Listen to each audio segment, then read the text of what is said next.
man. He is a United States Marine.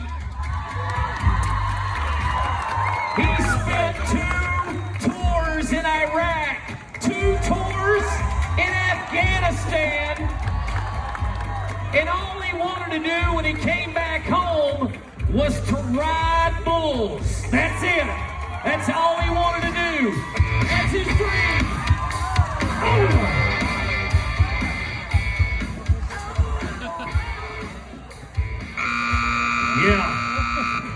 Yeah.